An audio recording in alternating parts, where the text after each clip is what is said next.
Have a word of encouragement, and it comes out of John 15, verse 19, and it says, "The world will love you if you belong to it, but you don't.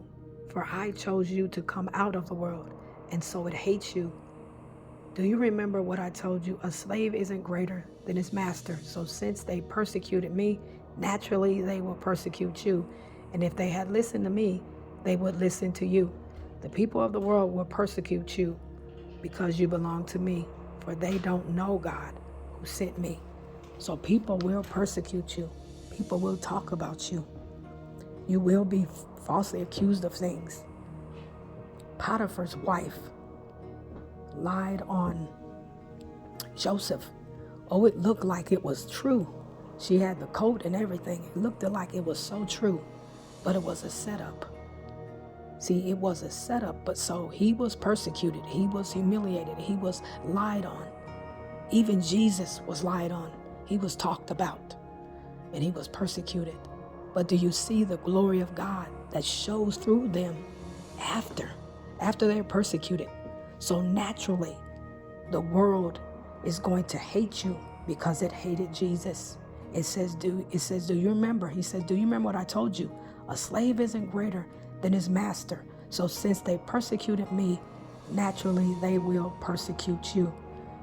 And if they had listened to me, they would have listened to you. The people of the world will persecute you because you belong to me. God is saying, because you belong to me, that's why they will persecute you. For they don't know God who sent me. Jesus is saying they do not know who sent me. So naturally, if they don't know who sent him, they're not going to know who sent you. So even the enemy knows who you are. So naturally, he's going to send people. And remember, we don't wrestle against flesh.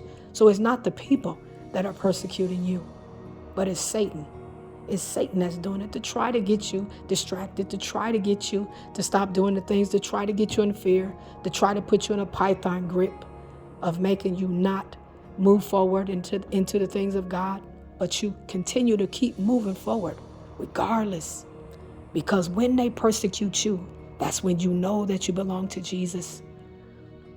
And if people are always bothering you and picking with you, you know that's evidence that you belong. But when the enemy is not bothering anyone, it's because they haven't made an impact into the world yet. They haven't made an impact on the kingdom of darkness.